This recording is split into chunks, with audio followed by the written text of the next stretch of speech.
तो यहाँ पर वर्णन करते हैं कि परमात्मा से जगत उत्पन्न होता है। परमात्मा जब माया शक्ति को स्वीकार कर लेता है तो उससे जगत की उत्पत्ति होती है। तो उत्पत्ति के विषय में यहाँ पर शंका करते हैं, कहते हैं ये घटता नहीं है। ऐसे यद्यपि पहले के श्लोक 30वें श्लोक में वर्णन कर दिया कि परमात्मा से जगत की उत्पत्ति होती है। परमात्मा चेतन प्रदान होकर के जीवों को उत्पन्न करता है। तो इस प्रकार से किंतु उपाधि को लेकर के उत्पन्न करता है। उपाधि को लेकर के ही ईश्वर जीवों के ऊपर शासन करता है। उपाधि से रहित होकर के फिर ईश्वर भी किसी के ऊपर शासन नहीं कर पाता, क्योंकि जीव भी वही स्वरूप है, ईश्वर ही वही स्वरूप है। तो इस प्रकार से अब यहाँ पर वर्णन करते हैं कि जो ईश्वर से जगत उत्पन्न हुआ है, माया को लेकर के जगत उत्पन्न हुआ, वो युक्ति युक्त है नहीं है, घटता नहीं है। उसके विषय में शंका यहाँ पर करते हैं, कुछ समाधान करते हैं कि दोनों का मिश्रण होकर के, जैसे पति पत्नी मिलकर के संतान पैदा करते हैं, उसी प्रकार से ईश्वर और माया ये जगत को उत्पन्न करती है, करता है। चेतन प्रदान होकर के जीव को जड़ प्रदान होकर के जड़ वर्ग, इस प्रकार से जगत की उत्पत्ति होती है। उसमें निमित्त कौन है? एक प्रकृति भी है। अविद्या को लेकर के जगत का सृजन करता है परमात्मा। जन्माद्यस्य यथा, अस्य जगत का कारण कौन? ईश्वर है। सबल ब्रह्म से इस जगत की उत्पत्ति होती है। उसी को लेकर के यहाँ पर कहते हैं, 31वां श्लोक कहते हैं,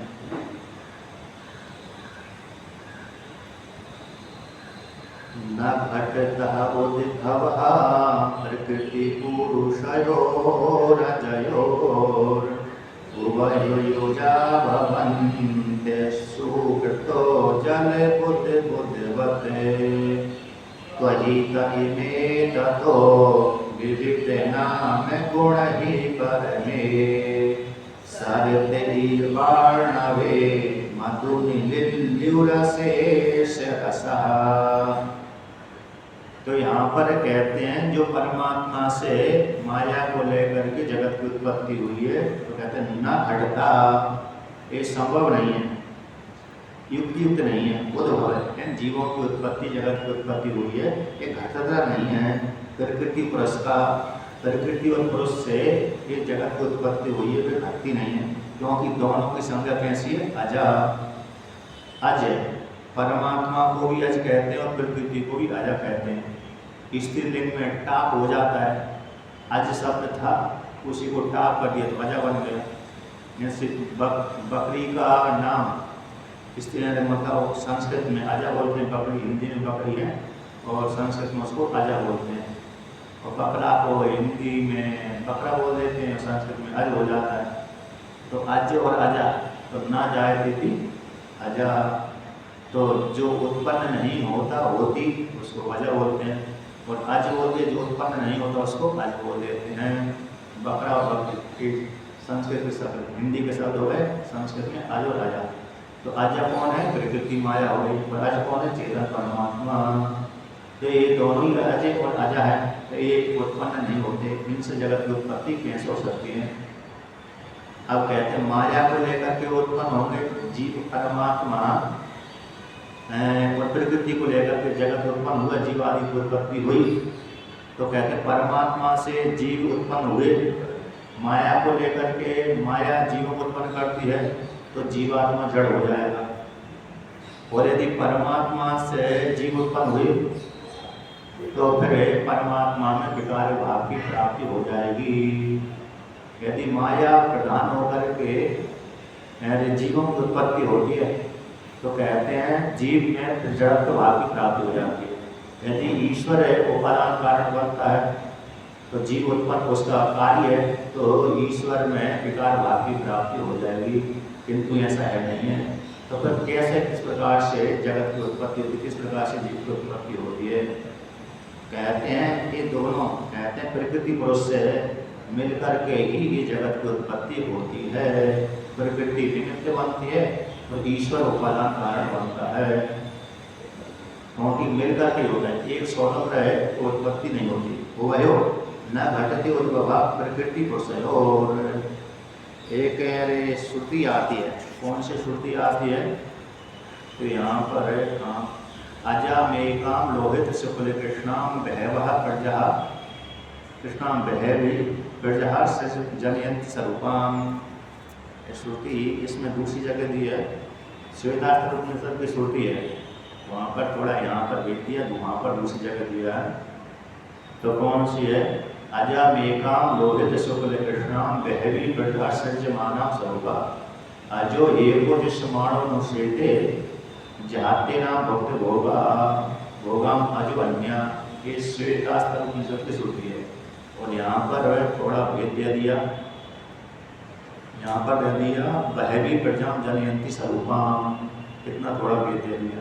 एक सांख्य दर्शन का मंगलाचरण भी है, सांख्य तत्व को भी आपने सुना है, उसमें थोड़ा सा भेद, इसी श्रुति को थोड़ा सा भेद करके लिखा है, तो उसका मंगलाचरण हो गया। वहाँ पर जो प्रकृति अपने जैसे ही सत्वगुण वाली, रजगुण वाली, तमगुण वाली प्रजा को उत्पन्न करती है, तो ऐसे उस प्रकृति को मैं नमस्कार करता हूँ, हम नमस्कार करते हैं। उसमें से जो प्रकृति ने सत्वगुण प्रधान वाले जीवों को उत्पन्न किया, रजगुण वाले जीवों को उत्पन्न किया, तमगुण वाले जीवों को उत्पन्न किया। तो अब जिस पुरुष जो को अज है प्रकृति ने उत्पन्न किया, यद्यपि जीव उससे उत्पन्न नहीं होते, अलग ही है। प्रकृति पुरुष को लेकर के संसार बन गया, प्रकृति के साथ सारा संबंध हो गया पुरुष का, तो उससे महातत्व अहंकार आदि उत्पत्ति हो गई।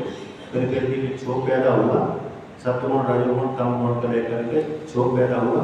कब होगा? जब पुरुष के साथ संबंध हो गया उसका, प्रकृति और पुरुष दोनों में तादाद संबंध हो गया। तो तादाद संबंध हो जाने से तो जो जीव है उस पर महातत्व आदि की उत्पत्ति हो गई, तो जीव ने अपने को कर्ता भोक्ता मान लिया कि शांत दर्शन के अनुसार। तो उसी प्रधान प्रकृति से महातत्व, महातत्व से अहंकार, अहंकार से पांच तन्मात्रा, इंद्रियां, अंतःकरण इंद्रिय उत्पन्न हो जाते हैं, कर्मेंद्रिय और पंच महाभूत उत्पन्न हो जाते हैं। इस प्रकार से 25 तत्व उत्पन्न हो जाते हैं, 24 तत्व है। तो 25 का ईश्वर, जीव रूप ईश्वर, ब्रह्म रूप ईश्वर कहलाता है, पुरुष कहलाता है। तो यहाँ पर भी श्वेतास्त्र उपनिषद के अनुसार कहते हैं प्रकृति अपने जैसा ही प्रजाओं को उत्पन्न करती है, किंतु जो पुरुष है, जिस पुरुष ने इस प्रकृति को जान लिया, अरे मैं प्रकृति से भिन्न हूँ, वो प्रकृति से मैं अलग हूँ, प्रकृति मुझसे भिन्न है, मैं प्रकृति से भिन्न हूँ। तब जब जीव इस प्रकार से जान लेता है, तो जिन जीवों ने प्रकृति को भोग लिया, तो वह प्रकृति उसको भोग देना बंद कर देती है। अब जिसने नहीं जाना है तो वो प्रकृति को भोगता रहता है। और जिसे साधक साधिका ने प्रकृति को जान लिया, भोग लिया, अरे मैंने तो जान लिया, और ऐसा कैसे जान लिया कि प्रकृति मोरे से भिन्न है, मैं भिन्न हूँ और प्रकृति मुझसे भिन्न है। जब इस प्रकार से दृढ़ निश्चय हो गया और मुझ में कर्ता भोक्तापन नहीं है, ये जो शरीर दिख रहा है ये तो माया को लेकर के, प्रकृति को लेकर के, मैं इस स्थूल शरीर वाला, सूक्ष्म शरीर वाला, कारण शरीर वाला नहीं हूँ। इस प्रकार से जान लिया। इस तो जानने के पश्चात प्रकृति उसको भोग देना बंद कर देती है। तो ऐसा जो प्रकृति है, उस प्रकृति को लेकर के, माया को लेकर, प्रकृति, माया, अविद्या के पर्यायवाची नाम होते हैं, अंतःकरण आदि। इसको लेकर के परमात्मा जब संबंध बना लेता है, ब्रह्मरूप जी ईश्वर है, इस प्रकृति के साथ संबंध बना लेता है, तो दोनों का जो संबंध है, तो दोनों के संबंध से होकर के एक जगत की उत्पत्ति हो जाती है। कब होती है? कहते हैं परस्पर अध्यास को लेकर के। जब एक दूसरे में अध्यास हो गया, तादा संबंध बन गया, युष्मत् अस्मत् प्रत्यय गोचरो। जब युष्मत् अस्मत् का तत्वत्व भी हो गया, तो युष्मत् अस्मत् जो प्रत्येक दृश्य हो जाता है, अर्थात जीवात्मा ने इस स्थित शरीर को अपना मान लिया, अंतःकरण के साथ युक्त होकर के जीव ईश्वर जो जीव है इस अंतःकरण के साथ जुड़ गया, तो अंतःकरण के धर्मों को आरोप कर लिया कि मैं कर्ता भोक्ता हूँ, सुखी दुखी हूँ। अब अंतःकरण के धर्म तो आत्मा मालूम हो गए। आत्मा ने क्या मान लिया? अपने को मैं परिचिन्न हूँ, मैं परिचिन्न हूँ और सुखी और दुखी हूँ, है ना, सुखी और दुखी हूँ। सुख दुख अंतःकरण के धर्म में आत्मा आरोप हो गए। जन्मने वाले और मरने वाले धर्म इस शरीर के आत्मा आरोप हो गए। और आत्मा व्यापक है तो कहते हैं इसमें आरोप हो गए चेतनता। चेतनता जो धर्म था अंतःकरण में आरोप हो जाता है। तो अंतःकरण कहते हैं मैं चेतन हूँ, अंतःकरण कैसे कहते हैं चेतन हूँ, क्योंकि अन्योन्य अध्यास हो गए। आत्मा के धर्म में अरे बुद्धि में रूप अंतःकरण हो गए और अंतःकरण के धर्म में आत्मा में चले गए। इसलिए आत्मा जो बुद्धि रूप अंतःकरण परिच्छिन्न है तो जीवात्मा अपने को क्या मानता है, परिच्छिन्न मानता है। सुख दुख इसके धर्म है अंतःकरण के, तो आत्मा अपने को सुखी दुखी मानने लगता है। शरीर के धर्म में जन्म है तो आत्मा अपने आप को जन्मने वाली मरने वाली मानती है, मानने लगता है, मानने लगती है। तो इस प्रकार से जब वही तादात्म्य संबंध निवृत्त हो जाता है वेदांत के माध्यम से, तो फिर जीव अपने को कर्ता भोक्ता भी नहीं मानता, सुखी दुखी नहीं मानता, जन्म मृत्यु वाला भी नहीं मानता। फिर क्या मानते, असंभोही नयम पुरुषा। कहते हैं जब जीव अपने साथ तादात्म्य संबंध को लेकर के ही, जब दोनों में माया में और ब्रह्मरूप ईश्वर में जब तादात्म्य संबंध हो जाता है, तब इस प्रकार की प्रजा अपने जैसी प्रजा उत्पन्न हो जाती है। जब तक तादात्म्य संबंध नहीं होता है तब तक वो प्रजा की उत्पत्ति नहीं होती। तो कहते हैं यहाँ पर उदाहरण देते हैं अशुभ तो प्राण को धारण करने वाली जो प्रजा है ये उत्पन्न हो जाती है। जब दोनों प्रकृति पुरुष मिल जाते हैं तब ये प्रजा उत्पन्न होती है। एक बार किसी महात्मा जी से उड़िया बाबा से, उड़िया बाबा का नाम सुना ही आपने, उनसे किसी में सत्संग काल में उनसे पूछा होगा कि महाराज ये अविद्या कहाँ से आई, आत्मा तो अजर अमर है, अमृत है, अवय है, तो अविद्या उसको कहाँ से लग गई, कहाँ से आ गई। तो ऐसा मैंने पढ़ने में आया था, मेरे को तो पढ़ने में आया और स्वामी अखंडानंद महाराज जी की पुस्तक कि उसमें पढ़ने आया। तो उन्होंने ऐसा उत्तर दिया, मेरे समझ पढ़ने में जो स्मृति बैठी हुई है, कि उन्होंने उत्तर दिया कि भाई तुमने मान लिया कि नहीं माना, तुमने अपने आप को मान लिया, अविद्या कहाँ से आई कहाँ से नहीं आई उसकी चिंता छोड़ दीजिए, उसका चिंतन छोड़ दीजिए। तुमने मान लिया अपने आप को मैं करता भोगता हूँ, सुखी दुखी हूँ, बस अब उसको निवृत्त करने के लिए उपाय करिए। तुम असंकूटस्थ हो, ये सिद्ध है, सत्य है, किंतु जो अभी तुमने अपने आप को जीवात्मा मान लिया, कर्ता भोक्ता मान लिया, बस उसको हटाने के लिए प्रयत्न करिए। कहाँ से आई है कहाँ से नहीं आई उसके विषय में चिंता छोड़ दीजिए। बस आपने स्वीकार कर लिया कि मैं कर्ता भोक्ता हूँ, सुखी दुखी हूँ, बस उसको हटाने में पुरुषार्थ करिए। क्योंकि जब हट जाएगी तो आपको स्वयं मालूम हो जाएगा कि माया कहाँ से आई थी कहाँ से नहीं आई थी, ब्रह्म को विषय किया था कि नहीं किया था। क्यों ज्ञान होने के बाद अपने आप ही मालूम पड़ जाता है। इससे गन्ने का रस पान करने के मालूम, गन्ने का रस पान करने के पश्चात मालूम पड़ जाता है कितना मीठा था कितना फीका था, है क्या नहीं। जब तक नहीं पान किया तब तक वो मालूम नहीं पड़ता मीठा है कि नहीं है। जब जैसे पान कर लिया गन्ने का रस उसी काल में मालूम पड़ जाता है हाँ गन्ने का रस इस प्रकार का है। तो उसी प्रकार से ऐसा उन्होंने उत्तर दिए, ऐसा मैं समझा, मेरी दृष्टि से मेरे को समझ में ऐसा आया। तो उसी प्रकार से यहाँ पर भी माया को लेकर जगत उत्पन्न हुआ। तो कहते हैं कि अकेली जैसे उदाहरण दिया यहाँ पर, जब प्रकृति पुरुष से दोनों मिल जाते हैं तो इस जगत आदि अपने ऐसी प्रजा को उत्पन्न कर लेती है।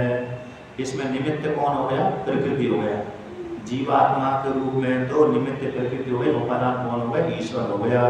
क्योंकि ईश्वर कैसा है, चेतन सुन पुरुषो पृथक है। मांडूकारिका मात्र चेतन प्रदान होकर के प्राण रूप ईश्वर है, इन जीवात्मा को उत्पन्न करता है। और जड़ प्रधान होकर के स्थूल शरीर उत्पन्न होता है। जड़ प्रधान होकर के उसमें निमित्त कौन हो गए, यानी ईश्वर हो गया, और ये प्रकृति इसका उपादान कारण हो गई। हमारा जो शरीर देख रहा है ये प्रकृति इसका उपादान कारण है। तो एक प्रकृति इसकी उपादान कारण है और ये कार्य है उसका, स्थूल शरीर कार्य है। तो निमित्त कौन हो गए, चेतन हो गया। अब इस शरीर के भीतर जो चेतन जीवात्मा है तो इसमें निमित्त कौन बन रहा है, प्रकृति बन रही है। तो निमित्त प्रकृति है, उपादान कौन है, ईश्वर है। तो ईश्वर इससे चेतन आत्मा को उपादान कारण है। माया को लेकर के, टुकड़े टुकड़े वाला नहीं है, क्योंकि टुकड़ा हो जाएगा तो ईश्वर ही टुकड़े टुकड़े भाव कर बेकारी हो जाएगा, नष्ट हो जाएगा। टुकड़ा होता नहीं है बल्कि देखता है। सूर्य का प्रतिबिंब जब जल के भीतर पड़ता है तो सूर्य का टुकड़ा नहीं होता, पड़ जाता है उपाधि को लेकर के। उसी प्रकार से अंतःकरण उपाधि है, उसको लेकर पड़ गया, अविद्या उपाधि कारण जो उसका परमात्मा के प्रति पड़ गया। तो उस जो प्रतिबिंब चाहे पंचदशी के अनुसार मिथ्या मान लो, चाहे सत्य मान लो, विवरणकार के अनुसार सत्य मान सकते हैं, पंचदशी के अनुसार वो उसको मिथ्या मान सकते हैं। तो दोनों ही विवेक से भिन्न नहीं है इस प्रकार से। तो दृष्टांत यहाँ पर दिया है। दृष्टांत कौन सा है? जैसे जल बुध बुध बहते, जल में बुलबुला पड़ते हैं, तो जल में बुलबुला पड़ते हैं, क्या जल से ही अकेले पड़ते हैं? कि नहीं, स्वतंत्र जल से बुलबुला नहीं पड़ते। तो किससे पड़ते हैं? कि निमित्त कारण कोई ना कोई होता है। उपादान कारण तो बुलबुला पड़ने का कौन है? जल ही है, लेकिन निमित्त कारण भी कोई ना कोई है। अकेला स्वतंत्र जल से बुलबुला नहीं पड़ते। तो निमित्त कारण है वायु। निमित्त कारण कौन है? वायु। वायु भीतर न भरा है उसमें तो वो जहाँ थोड़ी पड़ेगा। जल में बुलबुला पड़ते हैं मतलब वायु भीतर भरी रहती है, हवा जाती है, ऊपर से जल गिरता है, उसमें जिसमें वायु भरा जाती है तो थोड़ा थोड़ा थोड़े बोले झाग दिख जाते हैं। वायु जैसी ही हट जाती है बुलबुला उसी पानी में विलीन हो जाता है। तो उपादान कारण तो कौन है? यानी जल है, किंतु निमित्त कारण कौन है? वायु है। उसी पर ये दृष्टांत है। उसी प्रकार से दाष्टान में घटाना है। तो चेतन आत्मा रूप ब्रह्म तो ईश्वर तो उपादान कारण है जीवों का, लेकिन निमित्त कारण कौन हो गया? माया। तो माया निमित्त कारण है, अविद्या निमित्त कारण है, उपादान कारण हो ईश्वर। इस प्रकार से जीवों की उत्पत्ति होती है। पर शरीर को लेकर के उपादान कारण हो गई माया, निमित्त कारण हो गया ईश्वर। तो अविद्या निमित्त उपादान कारण ईश्वर। जड़ प्रधान होकर के ईश्वर स्थूल वर्ग बनता है, चेतन प्रधान होकर के चेतन वर्ग बनता है। इस प्रकार से जानना चाहिए। वही एक ही ईश्वर दोनों प्रकार से बनता है। पूर्ण नाभि इसमें दृष्टांत है। तो जैसे आज और अजा प्रकृति और पुरुष से दोनों का मिश्रण होकर के इस जीव की उत्पत्ति होती है। क्योंकि जब तक अजरूप परमात्मा अजरूप शक्ति को, अजरूप माया रूप शक्ति को स्वीकार नहीं करता है तो सृष्टि करने में भी समर्थ नहीं होता है। इस प्रकार सौंदर्य लहरी में भी, ब्रह्म सूत्र में भी और शुभोदय एक बात आता है, मतलब इनके गौड़पादाचार्य भगवान ने लिखा है ग्रंथ है, उसमें आता है, उसमें भी यही बात है। ईश्वरों माया बिना असक्ता सृष्टि कर तुम, ईश्वर भी सृष्टि करने में समर्थ नहीं है माया के बिना। परोपी न सकता सृष्टि कर तुम, यानी आजा बिना। परोपी आता वहाँ पर भूल गया, उसमें उद्धृत किया तो उन्होंने ब्रह्मसूत्र में तो एक पंक्ति आती है, ब्रह्मसूत्र में एक पंक्ति है और सुबह उदय तो शुभोदय बोलने में थोड़ा ऐसा हो जाता है। तो सौंदर्य लहरी की टीका में उद्धृत किया है। सौंदर्य लहरी की जो टीका आप पढ़ेंगे संस्कृत वाली, उसमें उद्धृत किया उन लोगों ने, सभी को घटाया। क्योंकि सेवा सकता है तो यदि भगवती सकता पर वो तुम इस श्लोक को सिद्ध करने के 3-4 उदाहरण दिए हैं।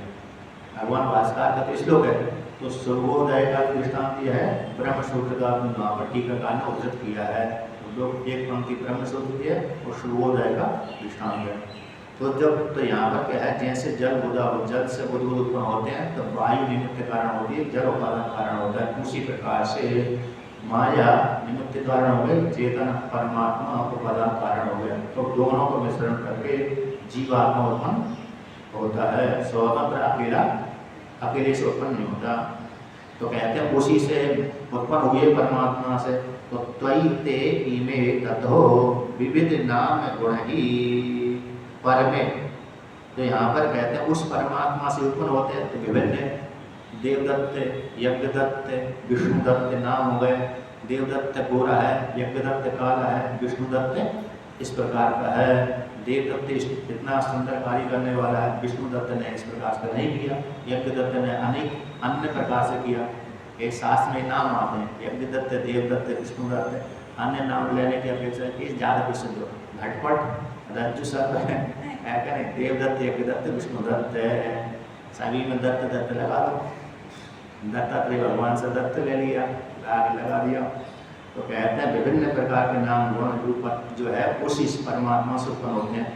उत्पन्न होने के पश्चात उसी में चेष्टा करते हैं। रस्सी रूप अधिष्ठान से सर्प उत्पन्न होता है, रस्सी रूप अधिष्ठान में ही सर्प चेष्टा करता है, फिर रस्सी रूप अधिष्ठान में ही सर्प लीन हो जाता है। उसी प्रकार से तो ही आप परमात्मा में क्या जो उत्पन्न हुआ, जो जगत उत्पन्न हुआ, जीवादि उत्पन्न हुआ है, ये उसी परमात्मा में लीन हो जाता है। जैसे दृष्टांत दिया, तो जैसे सारी नदियों का यहाँ पर दृष्टांत दिया, सरित इव अर्णवे, सरित के साथ जैसे सरित नदियाँ हैं, जैसे अर्णव है समुद्र में, अर्णव बोलते हैं समुद्र, जैसे समुद्र में सारी नदियाँ लीन हो जाती हैं, उसी से उत्पन्न होती हैं। उसी से कैसे उत्पन्न होगी, यहाँ से समुद्र से थोड़ी नदियाँ बाहर जाते हैं, नहीं, सूर्य भगवान किरणों के माध्यम से जल खींचता है। सूर्य भगवान किरणों के माध्यम से, महाभारत में आता है कि सूर्य भगवान कर्म को लेकर के आया है, कर्म को लेकर के दृष्टांत दिया वहाँ पर महाभारत में।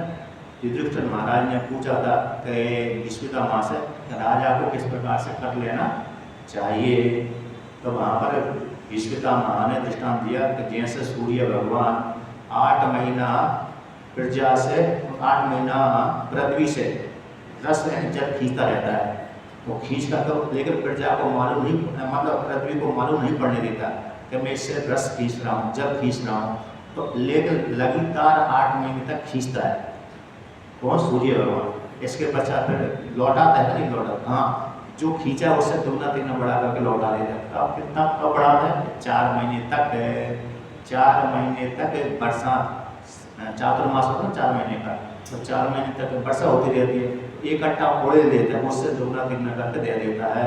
उसी प्रकार से राजा को इस प्रकार से कर लेना चाहिए, प्रजा को मालूम ही न पड़े कि मेरे से कर लिया जा रहा है, धीरे धीरे से खींचे, लेकिन कितना दोगुना तिगना चौगुना करके प्रजा को पूरा लौटा दे, ऐसा कर। उसी ऐसा दृष्टांत दिया यहाँ पर। उसी प्रकार से यहाँ पर जैसे सूर्य भगवान 8 महीने तक, मतलब ये खींचते हैं, क्या खींचते हैं, समुद्र से जल लेते हैं, ऊपर स्थिर कर देते हैं, इसके पश्चात चातुर्मास में एक जगह छोड़ देते हैं, पृथ्वी पर छोड़ देते हैं, पहाड़ों पर छोड़ देते हैं, पर वही पहाड़ों पर गिरा हुआ जल नालों के माध्यम से, खेतों के माध्यम से, बड़े बड़े छोटे छोटे बड़े बड़े झरनों के माध्यम से नदी का उदाहरण कर दे, वही नदी का उदाहरण करके पुनः समुद्र में मिल जाता है। तो समुद्र से ही जल लिया था सूर्य भगवान ने, बादल बन करके बरसा दिया, किरणों के माध्यम से सोगा, बादल बन करके बरसा दिया, तो उसी से लिया, उसी में पहुंचा दिया।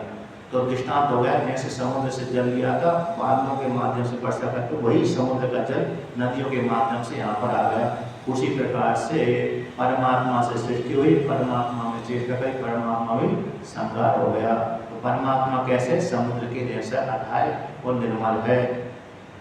तो अब यहाँ पर दूसरा दृष्टांत देते हैं कि मधुनि विद्युर अशेष रसा, जैसे मधुकर होता है, मधुकर मधुकर, मधु को अथवा मधुमक्खियाँ, तो मधुमक्खियाँ फूलों से, पुष्पों से मकरंद लेके आते हैं, इससे ले आए, उस वृक्ष के फूल से ले आए, उस वृक्ष के फूल से ले आए, इस वृक्ष से ले आए, तो ला कर के कहाँ पर डाल रख देती, एक स्थान पर रख देते हैं।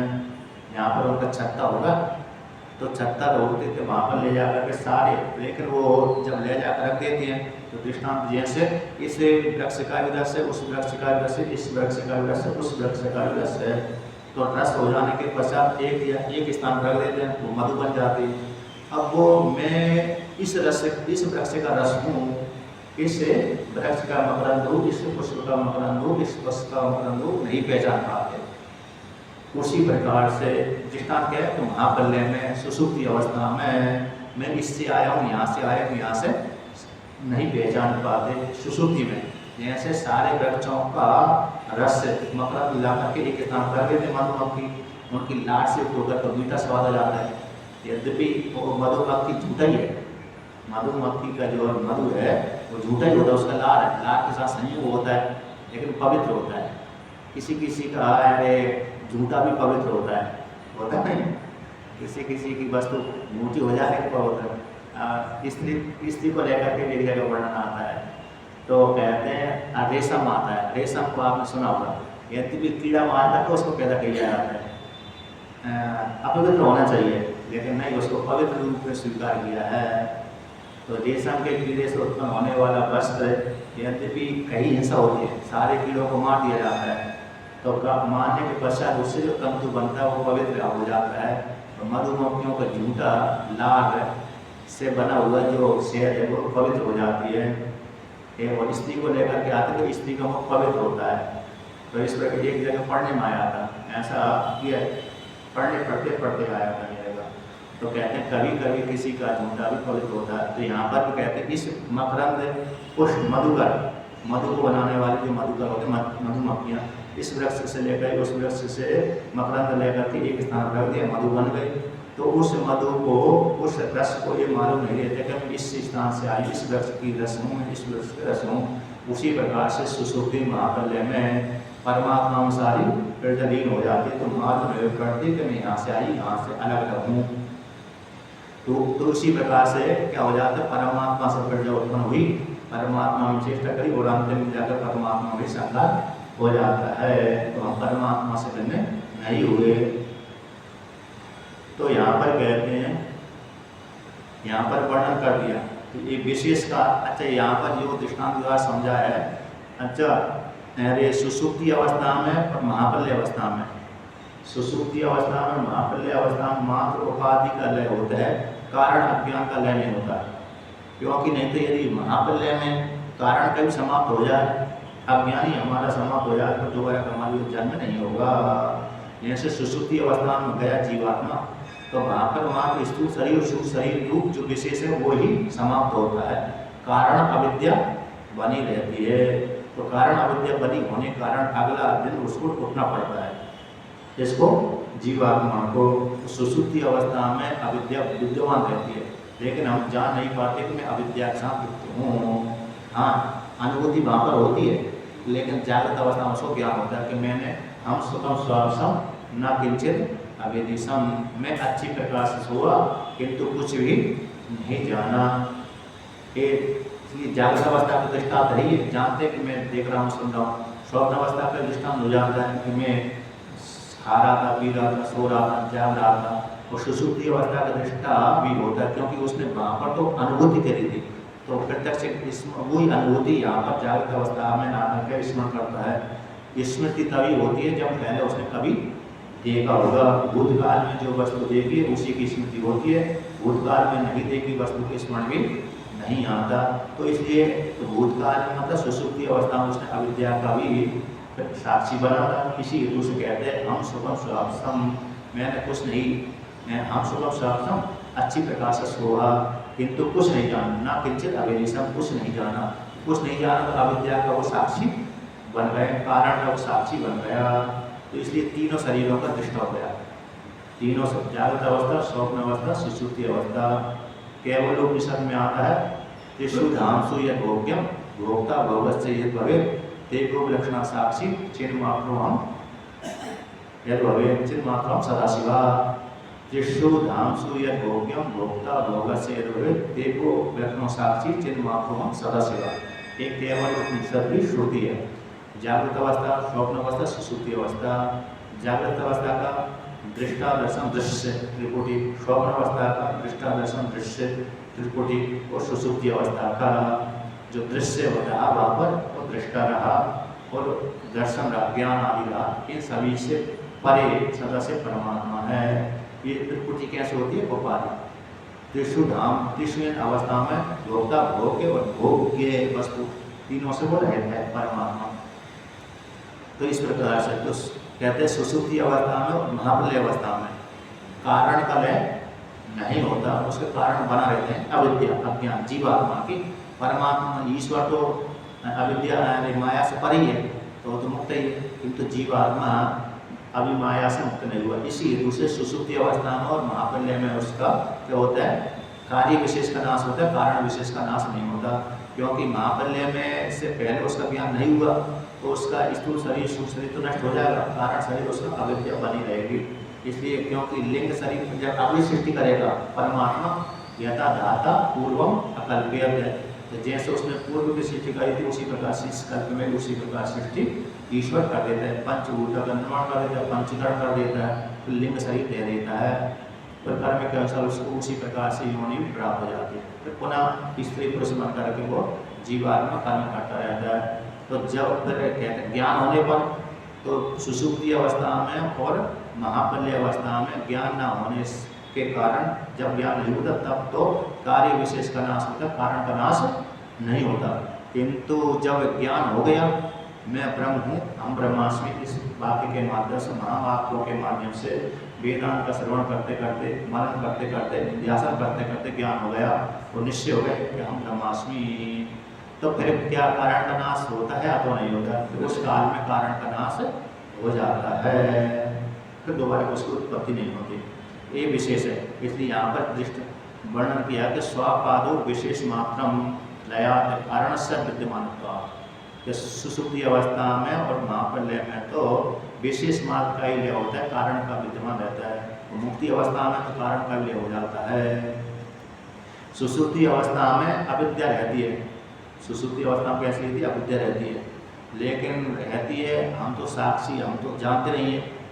आपने छांदोग्य से सुना होगा, वहाँ पर इंद्र देवता कहता है कि मैं तो सुसुप्ति में कहा है, जो सुसुप्ति में जो आत्मा में तुम हो आजा रहे अमृत हवाई, ऐसा ब्रह्मा जी प्रजापति ने उपदेश कर दिया कि सुसुप्ति में गया तो कुछ दिखाई नहीं, फिर मरसा गया मैं कैसा हो, शून्य के जैसा हो गया। तो सुसुप्ति में तो ज्ञान ही नहीं रहता, तो कैसा मालूम कि वहाँ पर है अविद्या रहती है। तो विवरण काल में आया, विवरण काल कहते हैं, तो पंचदशी में उसी मत को उद्धृत किया है कि अविद्या सुसुप्ति अवस्था में अविद्या की 3 वृत्ति रहती हैं। सुसुप्ति अवस्था में अविद्या की 3 वृत्ति रहती हैं। तो 3 वृत्ति का नाम कौन सी है? कि स्वगाकार, स्वरूपाकार, अज्ञानाकार। स्वगाकार, स्वरूपाकार, अज्ञानाकार। तो स्वरूपाकार हो गया चेतन स्वरूप से स्वपूर्वक, स्वगाकार हो गए, स्वरूपाकार चेतन हो गया, और अज्ञानाकार इसलिए जाना नहीं उसने, अज्ञान था विद्यमान। कहते इतनी सूक्ष्म थी, इतनी पतली थी, इतनी पतली होने के कारण, सूक्ष्म होने के कारण समझ में नहीं आए। इसलिए भाई अविद्या की वृत्ति जब स्वप्न अवस्था में आती है तो पुनः फिर मोटी हो जाती है। सुसुप्ति अवस्था में जो अविद्या की 3 वृत्तियाँ बहुत सूक्ष्म होती हैं, इसी हेतु से जान नहीं पाता कि जीवात्मा तो वहाँ पर अविद्या थी अथवा नहीं। तो जागृत को दूसरी प्रकार से क्या जानने के साधन जो थे अंतःकरण और इंद्रियाँ, वो उस काल में वहाँ पर रहती नहीं है, उस काल में वो वहाँ पर रहती नहीं है। तो भाई अविद्या की वृत्ति स्वप्न अवस्था में आकर के स्वप्न के साथ एक ही बोध हो जाती है, विस्मृति मत अनुभूति वहाँ पर आ जाती है। तो भाई फिर स्वप्न में ज्ञान हो जाता है, फिर जागृत अवस्था में आकर के मालूम पड़ जाता है कि मैं यहाँ पर हम सुगम स्वासम न किंचित अवेशम, मैं अच्छी प्रकार से बोला तो कुछ नहीं जाना। इसलिए अविद्या की वृत्ति नहीं होती तो अविद्या का प्रकाशन कैसे करता? वो स्वयं चेतन वहाँ पर नहीं होता, यानी वृत्ति के द्वारा ही तो आत्मा जानता है। जानने का साधन जैसे जागृत अवस्था में जो है मन और अंतःकरण वृत्ति के माध्यम से जानता है, उसी प्रकार स्वप्न में मन वृत्ति के माध्यम से जानता है, उसी प्रकार सुषुप्ति में भी अविद्या की वृत्ति से जानता है। लेकिन इतनी पतली थी, पंचदशी में आया है, तो इतना पतली सूक्ष्म थी, इसलिए समझ में नहीं आता कि मैं सुषुप्ति में गया हूँ, सो रहा हूँ, इसको प्रकाशन कर रहा हूँ। वही वृत्ति अविद्या की वृत्ति मन के साथ जोड़ करके मोटी हो जाती है, जागृत अवस्था में आती है तो बोलता है। यहाँ पर छांदोग्य उपनिषद की श्रुति को उदाहरण दे देते हैं। तो यहाँ पर लिल्लु कहते लिल्लु लीना बहुआ, तो सारे रस कैसे वहाँ पर उसमें मतलब लीन हो जाते हैं, किसमें लीन हो जाते हैं? जीवात्मा महाप्रलय में सुसुप्ति अवस्था परमात्मा के साथ एकीभूत हो जाते हैं। अगली सृष्टि होती है तो पुनः जैसे जागृत अवस्था में आती है पुनः सृष्टि का लेता है। 3 प्रलय होते हैं, नित्य प्रलय, नैमित्तिक प्रलय और आत्यांतिक प्रलय और भौतिक प्रलय। 4 प्रलय होते हैं, नित्य प्रलय, नैमित्तिक प्रलय और भौतिक प्रलय और आत्यांतिक प्रलय, के 4 प्रकार के प्रलय होते हैं। नित्य प्रलय तो हम प्रतिदिन करते रहते हैं, आज का दिन हमने पूरा कर लिया तो सृष्टि समाप्त कर ली, अगले दिन पुनः हम दर्शन कर लेते हैं अगले दिन के लिए, नित्य प्रलय हो गया। प्रतिदिन जीव रूप ईश्वर, प्रतिदिन जीव रूप ईश्वर सृष्टि करता है, प्रतिदिन जीव रूप ईश्वर संहार कर लेता है, कि नित्य प्रलय हो गया। नैमित्तिक प्रलय ब्रह्मा जी का 1 दिन, तो भूर्भुवः स्वः, 3 लोकों का नाश हो, 3 लोकों के प्राणियों का नाश होता है, 3 लोकों के प्राणियों का नाश होता है, लोगों का नाश नहीं होता। नैमित्तिक प्रलय में प्राणियों के मात्र नाश होता है, लोगों का नाश नहीं, पृथ्वी का नाश नहीं होता। नहीं तो पृथ्वी का नाश हो जाएगा तो ईश्वर को सृष्टि करना पड़ेगी, नहीं पृथ्वी बनाना पड़ेगा। तो मात्र ब्रह्मा जी के एक दिन में भू शब्द कह देने से पाताल के सहित लोगों, पाताल के सहित प्राणी बना, और स्व शब्द कह देने से अंतरिक्ष से स्व, और भुव कह देने से अंतरिक्ष के लोगों का, और स्व कह देने से देवता लोग, देवताओं की योनियों का नाश हो जाता है। और महाजनाता सत्यम के यहाँ के जीवात्मा, यहाँ के जो जीव सिद्ध हैं वो बने रहते हैं, सो जाते हैं उस काल में। अब इसके पश्चात 2 प्रलय वर्णन कर दिया। अब प्राकृतिक प्रलय, तो प्राकृतिक प्रलय में पंचभूतों का लय हो जाता है, इसमें ब्रह्मा जी का भी लय हो जाता है। कि प्रकृति का लय हो जाना मतलब ब्रह्मा जी का शरीर नष्ट हो जाना, और पंचभूतों का लय हो जाना। अब एक चौथा प्रलय हो गया आत्यंतिक प्रलय, एक ज्ञान के द्वारा हो गया। जिस काल में जिस साधक को ज्ञान हो गया पर उसी काल में मुक्त हो गया, तो अगला उसको जन्म की प्राप्ति नहीं होती। किंतु महाप्रलय के बाद उसको जीवात्मा की जन्म की प्राप्ति हो जाती है, क्योंकि उसको ज्ञान नहीं हुआ। लिंग शरीर नष्ट हो जाता है, क्योंकि पंचभूतों के द्वारा लिंग शरीर बना था। अब भूत नष्ट होगा तो लिंग शरीर कहाँ रहेगा, कार्य कहाँ शेष रहेगा। कारण का नाश हो जाने पर कार्य नहीं ठहर पाता। कारण का यदि नाश कर दो तो कार्य बिना कारण के ठहर ही नहीं पाता, इसलिए कार्य भी अपने आप ही पहले से नाश हो जाता है।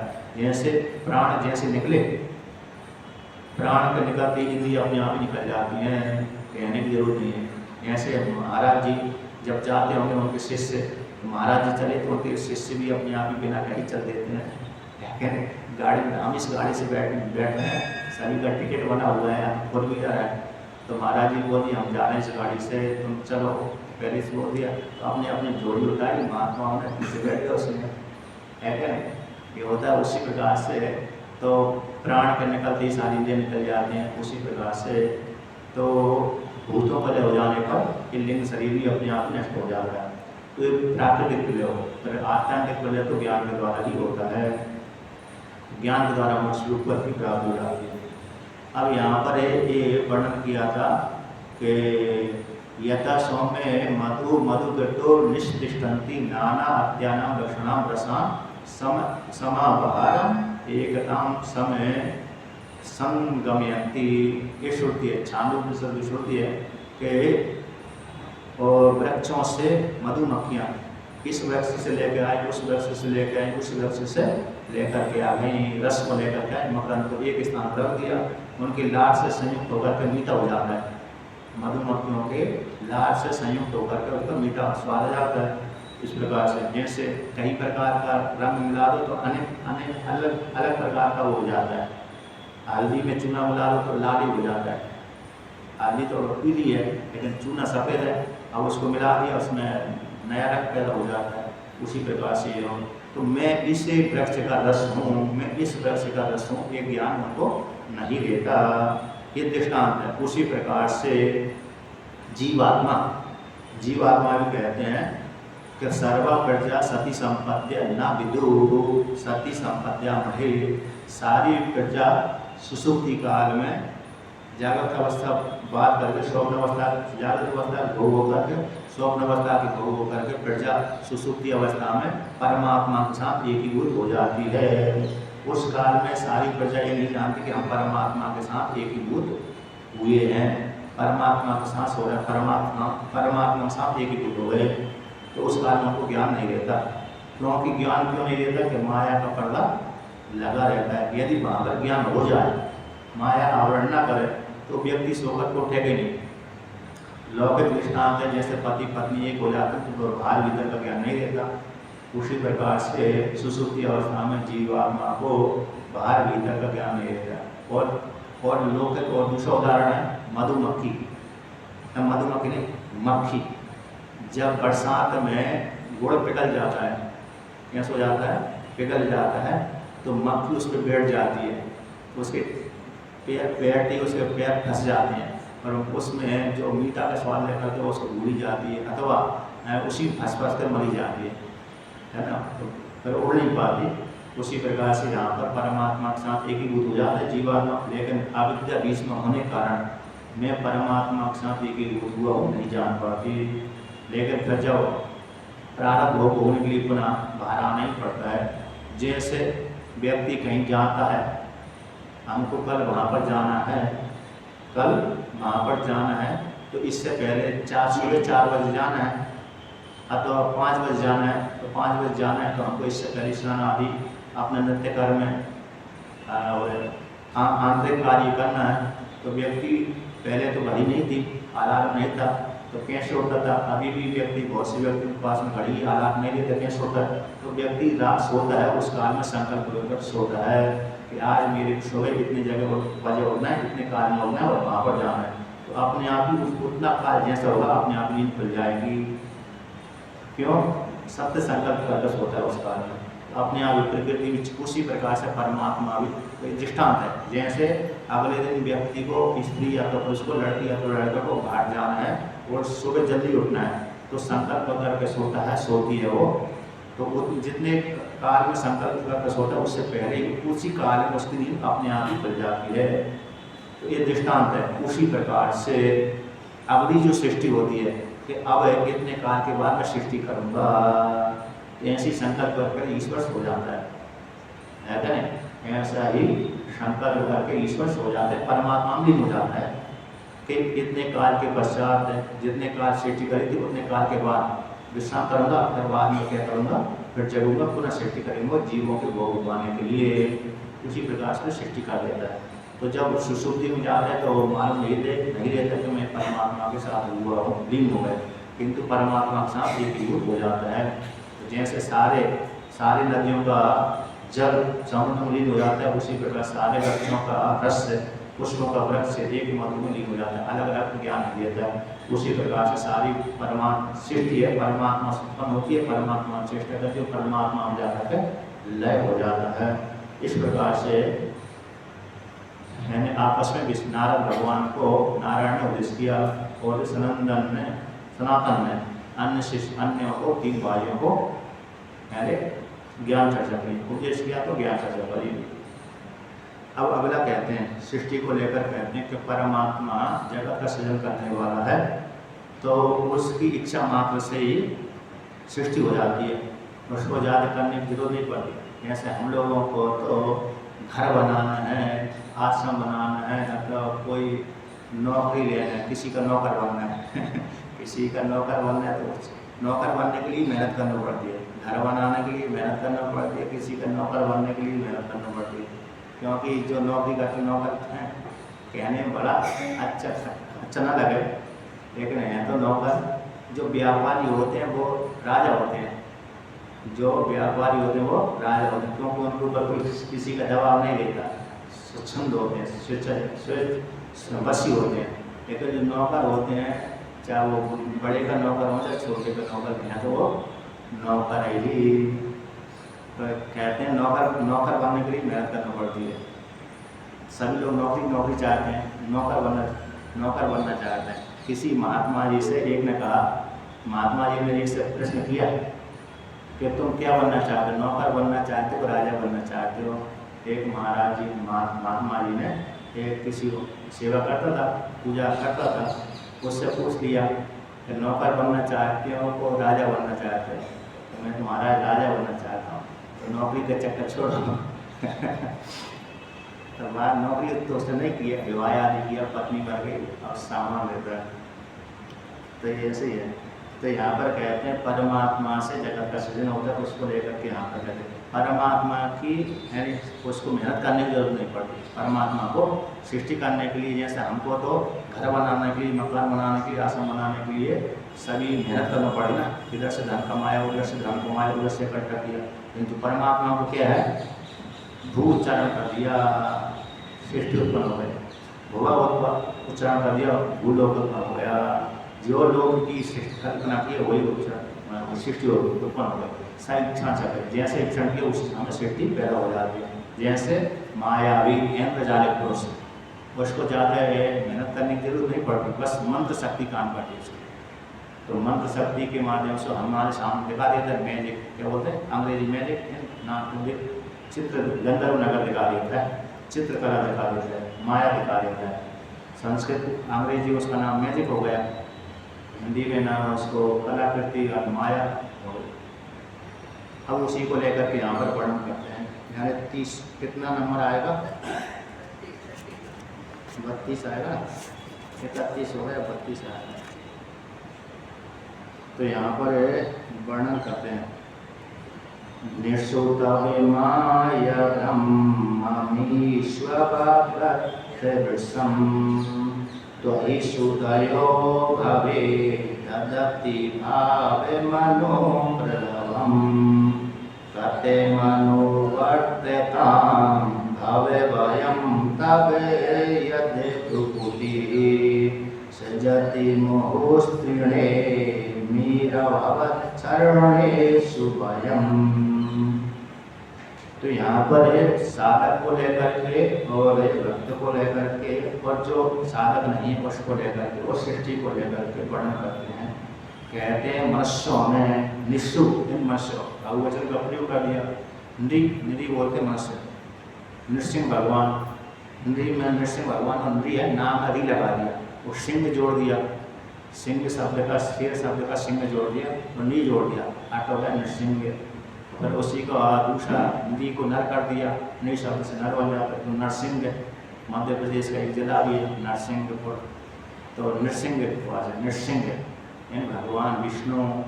तो नृ शब्द मनुष्य का वचन, तो मनुष्यों में तो मनुष्य बहुवचन का प्रयोग कर दिया। तो यमी अमीसु निशु, इन मनुष्यों में, इन जीवात्मा में, तो मनुष्य उपलक्ष्य सारे जीवों में, कीड़े मकोड़े, पशु पक्षी, स्त्री पुरुष, देव गंधर्व आदि सारे आ गए।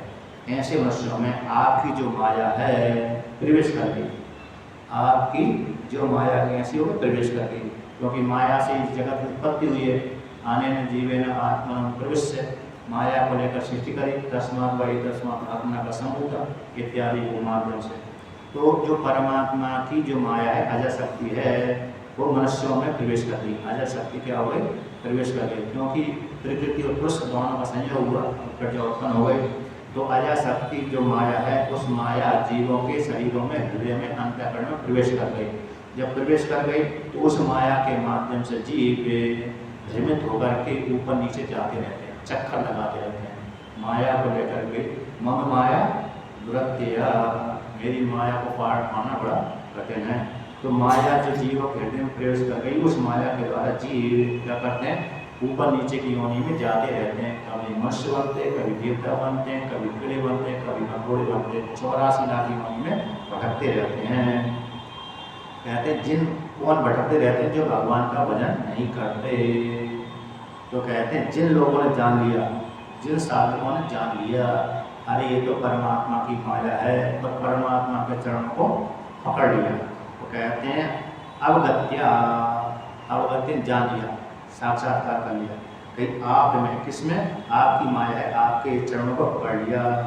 और जो नहीं पकड़ा तो वो बार बार घूमते रहते हैं। सुधरियो अब हवे, कहते हैं जिन सुंदर बुद्धि वाले, सुष्टु बुद्धि वाले, सुंदर बुद्धि वाले भक्तगण, अतः जिनका अंतरण शुद्ध हो गया, उन्होंने जान लिया कि परमात्मा की माया है। परमात्मा की माया को छुड़ाने के लिए परमात्मा के चरण को पकड़ना ही पड़ेगा। ईश्वर की माया है, ईश्वर की माया को छुड़ाने के लिए ईश्वर के चरणों को पकड़ना ही पड़ेगा, है कि नहीं? जैसे किसी को काम निकालना है, यानी किससे? पुरुष से, लेकिन पुरुष सीधा सीधा काम नहीं निकाल पा रहा, पुरुष नहीं निकाल पा रहा, तो क्या करता है व्यक्ति?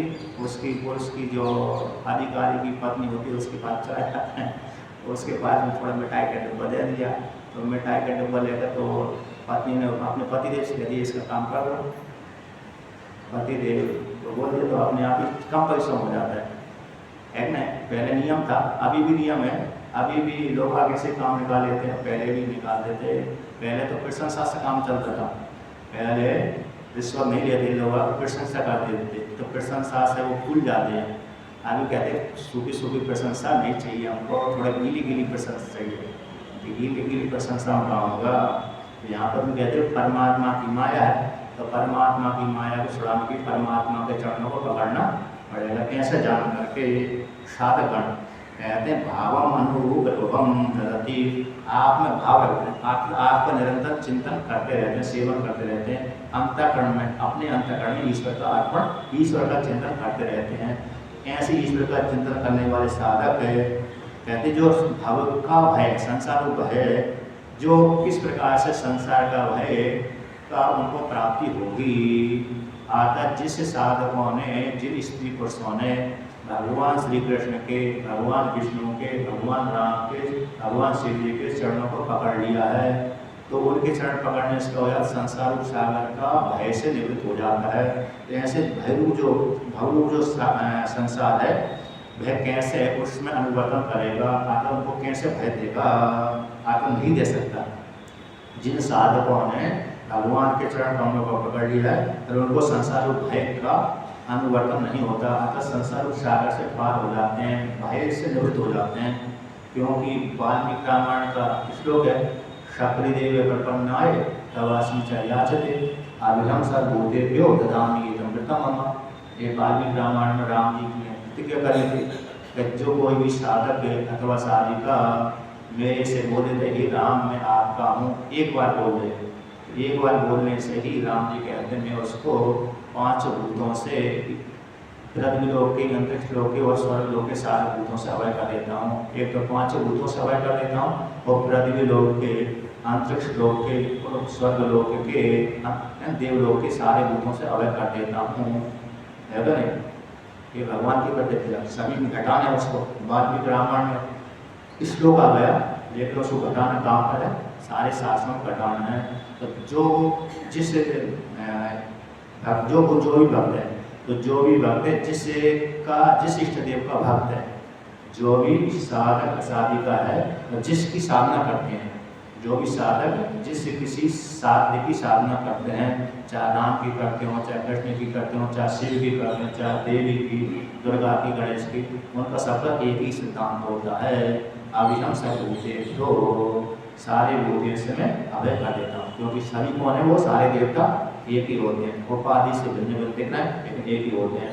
इसलिए जिस साधक जिन्होंने जान लिया कि यदि हम माया को, यदि परमात्मा के चरणों को नहीं पकड़ेंगे, ईश्वर के चरणों को नहीं पकड़ेंगे, तो संसार में भटकते रहेंगे, तो संसार भय हमको लगा ही रहेगा।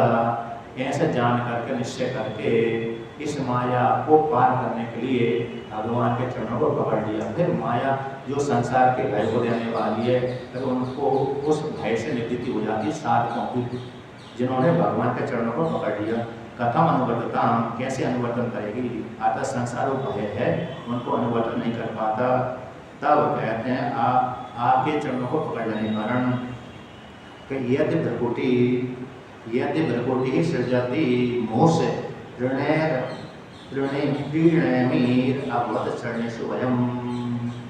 तो यहाँ पर कहते हैं जो भय है, आपकी माया का जो भय, संसार रूप जो भय है, संसार रूप जो भय है, उन्हीं को ही भयभीत करता रहता है।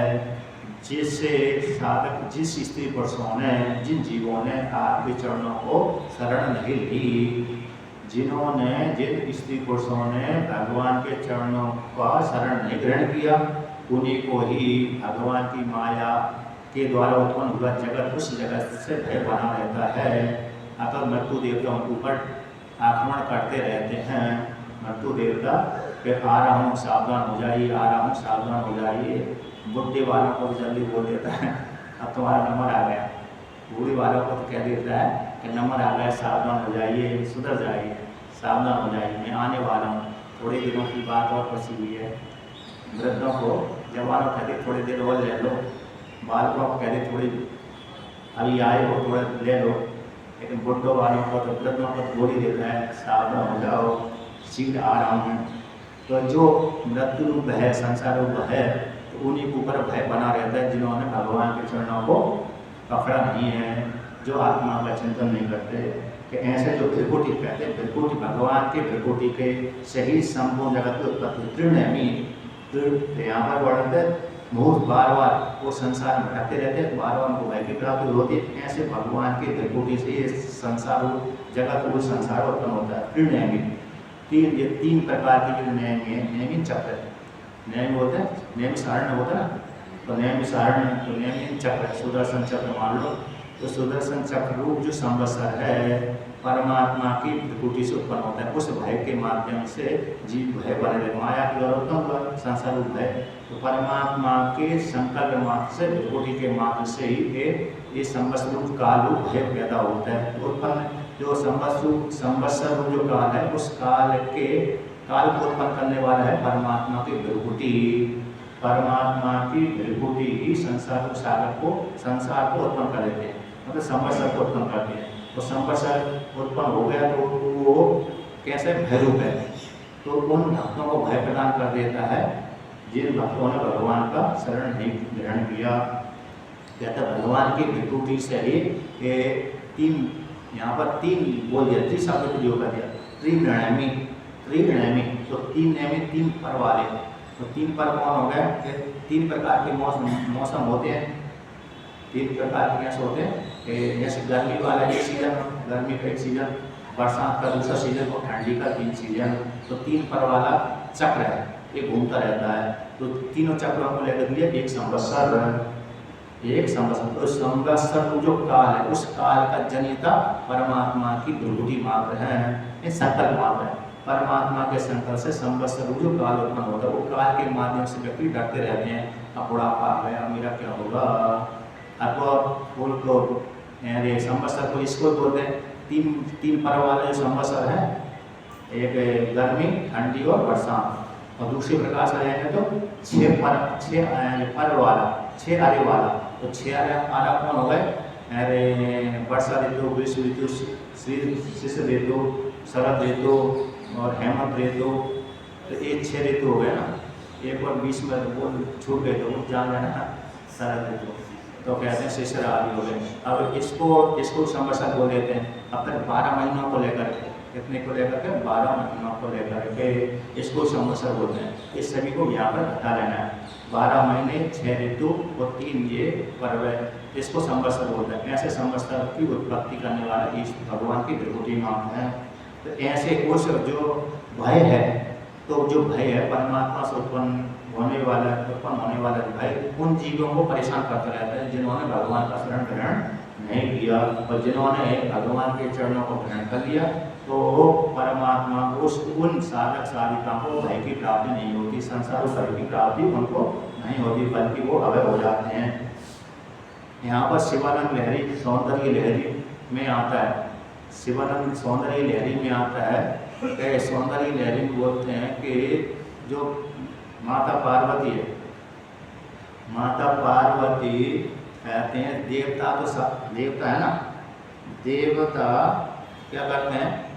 अरे वरदान देते हैं भक्तों को, तो हाथ के माध्यम से देते हैं। किसके माध्यम से देते हैं? हाथ के माध्यम देते हैं, अभय और वरदान देते हैं। किंतु माता पार्वती को ऐसी करने की जरूरत नहीं है, वरदान देते और अभय प्रदान करते हैं। देवता तो हाथ के माध्यम से प्रदान करते हैं। कहते हैं उनकी माता पार्वती में कैसी सामर्थ्य है? कहते वो अपने भक्तों को भय से रक्षा करने के लिए उनके पैर ही पर्याप्त हैं। क्या है? पैर ही, उनके चरण कमल ही पर्याप्त हैं। उनको हाथ उठाने की जरूरत नहीं पड़ती, अन्य करने की जरूरत नहीं पड़ती, बस उन्होंने पैर हिला दिया, हलाते ही उनको क्या हो जाता है? तो अपने उसको क्या हो जाते हैं, जो भक्त हैं साधक साधिका, उनको अभय भय से मुक्ति हो जाती है। अब एक शिव महिमा में एक बात आते हैं, जब छोड़ते को यम माडम्बर विधि के त्रिपुरासुरों को मारने के लिए भगवान शिव जी, हे शिव जी आपने क्यों आडम्बर रचा, जबकि आपकी संकल्प मात्र से सृष्टि होती है। और उसको एक तृण रूप है जो त्रिपुरासुर है, तृण के समान है ना, तृण के समान जो त्रिपुरासुर है, उनको मारने के लिए पृथ्वी को रथ बनाया, विष्णु भगवान को बाण बनाया, ब्रह्मा जी को सारथी बनाया, सारी नदियों को घंटी बनाया, देवताओं को अन्य बैल आदि बना, चारों वेदों को घोड़े बना दिया। जब चारों वेदों से रथ नहीं खींचा तो भगवान विष्णु बैल बन गए। 5 शिव जी के रथ में 5 थे घोड़े, एक बैल थे, एक नंदी रूप बैल भगवान विष्णु, और 4 बैल घोड़े बन गए थे। सारी ध्वजा पताका आदि सारे बन गए। तब वो भगवान ब्रह्मा जी ने और वो वाले सारथी वाले शिव जी रथी बन करके त्रिपुरासुरों को मारा, विष्णु रूप बाण के द्वारा मारा। तो इसको मारने के लिए, तृण को जलाने के लिए आपने इतना आडंबर रचा, क्योंकि इंद्रिय परमात्मा की पराधीन नहीं होती बल्कि स्वतंत्र होती हैं। तो इस प्रकार से परमात्मा की भ्रुकुटी मात्र से ही कैसे होता है, यहाँ जगत का सृजन होता है। ये यहाँ पर भाव उद्धृत किए हैं। एक जगह और भी आता है। अच्छा, एक से महिमा में एक बार आता है भक्ति को लेकर के, आपने पढ़ा होगा, कभी पढ़ा तो अर्थ नहीं है। महोक्षा खटवांगम परशुरलिनम भस्म परिणाम कपालम चेतीयत तव वरतंत्रोपकरणम सुरास्तां तां तां वृत्तिं ददति तु भवत् रूपणीयतां ईश्वात्मारामं विषयगत घटना रम्यति। ये बात है कि भगवान कहते हैं, भगवान शिव जी के पास में क्या है, यात्रा करने के लिए बूढ़ा बैल है। विष्णु भगवान के पास तो गरुड़ उड़ जाता है, बूढ़ा बैल है। कहते हैं चलने के लिए, रास्ते के लिए चलने के लिए महोक्षा खड्गांगम, कहते हैं एक लकड़ी का पाया है। और कहते हैं महोक्षा खड्गांगम परशुरलिनम, यानी घर जीवन पत्नी तो दारा का संग्रह कर लिया, तो जंगल में जाएंगे लकड़ी काटने के लिए कुल्हाड़ी चाहिए, फरसा है उन्होंने। तो कहते हैं पहनने के लिए मिर्ग छाला है, आभूषण के लिए सब है। तो और कौन है, कमंडलू आदि है, त्रिशूल आदि है, 2 तो 5-6 चीज गिरा दिए। परशु महोक्षा खड्गांगम परशुरलिनम भस्म परिणाम। आप लोग क्रीम पाउडर अच्छा लगा लेते हैं, उनके बाद में मरा हुआ शमशान की भस्म है, तो सर्प है। इतनी मात्रा आपके पास में सामग्री है, पर ऐसे देवता को कौन पूजा करेगा जिसके पास में पहले से मालूम पड़ गया इस आश्रम में तो कुछ खाने पीने का नहीं है, तो जो दूसरा नया साधु आएगा पहले इसमें नहीं जाते, कैसे ये भूखे मर रहे हैं तो यहाँ पर कौन जाएगा। उसी प्रकार से शिव जी के पास में कुछ है ही नहीं, संपत्ति नहीं है, लूटने भी जाए, चोरी करने जाए तो कौन जाएगा, चोर भी चोरी करने नहीं जाएगा, क्योंकि उनके पास पहले से कुछ नहीं है। तो कहते हैं वहाँ पर तर्क दिया कि भगवान शिव जी के पास में इतनी मात्र सामग्री है गृहस्थी चलाने के लिए, कि फिर भी ऐसा नहीं है भगवान शिव जी के पास इतनी सी सबसे गरीब है फिर भी उनकी कोई पूजा नहीं कर सकता, नहीं ऐसी बात नहीं है। भगवान शिव जी देखने में तो ऐसे हैं, लेकिन उनके जो भक्त होते हैं, तो भगवान शिव जी की उपासना करने वाले भक्त तो बहुत ऐश्वर्य से संपन्न हो जाते हैं। तो ताम ताम वृद्धि ददति तु भवत रूपणीयता। जिस भक्त ने भगवान शिव जी की आराधना करी, भगवान शिव जी ने अपनी विभूति को ऊंची कर दिया, क्या कर दिया, हरा दिया। तो ऐसी हरा दी देवता उस सिद्धि को अष्ट सिद्धि नव निधि के दाता, 8 सिद्धियों निधियों के दाता हो जाते हैं। ऐसा वहाँ से महिमा में भाव आया। इसलिए आपने कभी देखा होगा, विचार किया होगा, जो शिव जी के भक्त होते हैं वो पराया करके अमीर होते हैं, तो जो भगवान विष्णु भगवान के थोड़े भक्त होते हैं थोड़े थोड़े तो कंजूसी कर देते हैं। कहते हैं जो मेरे भक्त होता है सबसे पहले उसकी संपत्ति नष्ट करता हूँ, तो संपत्ति में ही उसका अभिमान देता है, अहंकार छुपा रहता है। तो भगवान कहते हैं, विष्णु भगवान कहते हैं सबसे पहले चोट तो मैं वहीं पर पहुँचाता हूँ। सबसे पहले जो मेरा भक्त होता है मेरे को पकड़ता है तो सबसे पहले अपने हार उसकी संपत्ति भी करता हूँ। तो अभी तो शिव जी विष्णु भगवान के भक्ति भी बहुत अमीर है, शिव जी की ज़्यादा प्रसिद्धि रही है। शिवानंद लहरी में आता है, एक वाक्य आता है कि भगवान शिव जी के पास में तो खाने के लिए रहने के लिए क्या है, एक आता है इसमें देखा है मैंने, अश्नम गर्लम फणिकलापो, है ना, क्या अश्नम गर्लम फणिकलापो वष्णम चर्च वाहनम मोक्ष मम दास्य सिकिम किमस्ति संभो तव पदाम्बुज भक्ति में भी। ये बोलना आपके पास में खाने के लिए तो जहर है, कैसा है, जहर है। कहते हैं माला के रूप में आपका सर्प है, ओढ़ने के रूप में आपके पास में चर्म है, और धान के लिए आपका पूरा बैग है। तो ऐसे मैं आपकी सेवा करता हूँ, सुबह से लेकर शाम तक हो जाती मेरे को, सुबह से लेकर के शाम तक मैं आपकी सेवा करता हूँ। तो मैं आपका दास हूँ, तो मेरे को आप क्या दोगे जब आपके पास में ऐसा दिख रहा है, फटीचर आप हैं।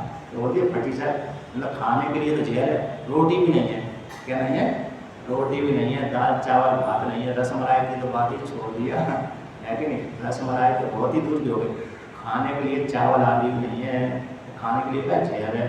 कहते हैं आभूषण के लिए सोना चांदी होना चाहिए, जैसे भगवान विष्णु के पास में कहती वैजयंती की वो माला है, इस पर अरे वस्तु मड़ी रहती है, वो माला आपके पास होना चाहिए कि ना, तो सर पर डालती है, तो सर को लेकर कौन क्या करे, कहीं काट लिया तो मर ही जाएगा। या तो ओढ़ने के लिए चर्म, कहते बाघ की चर्म होना चाहिए अथवा मिर्गी की होना चाहिए, बहुत महंगी बोलते हैं, नहीं हाथी की खाल ओढ़ते हैं, कहाँ होते हैं, भगवान शिव जी हाथी की खाल ओढ़ कर सोते हैं, एक दिन हाथी खा रहा था, कृत्तिवासेश्वर का जो नाम है ना, तो उसका अर्थ होता है हाथी की खाल। तो हाथी की खाल ओढ़कर सोते हैं, तो नीचे बाघा पर की खाल भी पहनते हैं। तो कहते हैं और चलने के लिए बूढ़ा बैल, जैसे फोर व्हीलर हो मतलब गाड़ी हो तो अच्छी बात नहीं, कोई बैल भी का कहते हैं ऐसा बुढ़ा हो गए। अब बुढ़े को कोई सेवा करना थोड़ी चाहता है, जवान की तो हर कोई पास उड़ा है कि जवान, जैसे महात्मा आश्रमों में कहते ना कि जवान साधु तो जाए, बुढ़ा साधु ना आए। घर वाले भी कहते हैं, बहू लड़का और बहू कहती है कि मेरी सास ससुर बुढ़े हो गए, बुढ़ी हो गए, बुढ़ा सास ससुर बुढ़ा हो गया और सास माँ कैसे भी बुढ़ी हो गई, अब घर से भाग जाए तो अच्छी वृद्धाश्रम चले जाए बहुत अच्छा है, नहीं तो रह रहे हैं तो मुश्किल से मेरे को रोटी बनाना पड़ रही है, मेरे को इनके कारण कहीं घूम नहीं पाती। मैं कहीं घूमने के लिए जा रही हूँ, बाजार में घूमने के लिए गई अथवा कहीं पहाड़ों में घूमने के लिए गई, अभी सासू माँ बैठी हुई है घर में, बुढ़ी है और ससुर भी बैठा हुआ है, इनके कारण जा ही नहीं पाती, मन मारती रहती बहू। क्या मारती रहती? हकीकत में मारती रहती है, यथार्थ बात है। तो कहती हैं उसको बहू भी नहीं चाहती कि वृद्ध माता पिता को, वो चाहती जल्दी से या तो टपक जाए अथवा वृद्धाश्रम में चले जाएं, तो कोई नहीं चाहता। तो कहते हैं आप फिर आपकी पूजा कर रहे हैं, हम सुबह से लेकर शाम तक आप क्या देंगे, तो हम सामग्री नहीं ले सकते। भगवान शंकराचार्य भगवान कहते हैं आप हमको बस इतना ही दे दीजिए, आपके चरणों की भक्ति हमको दे दीजिए। क्या दे दीजिए?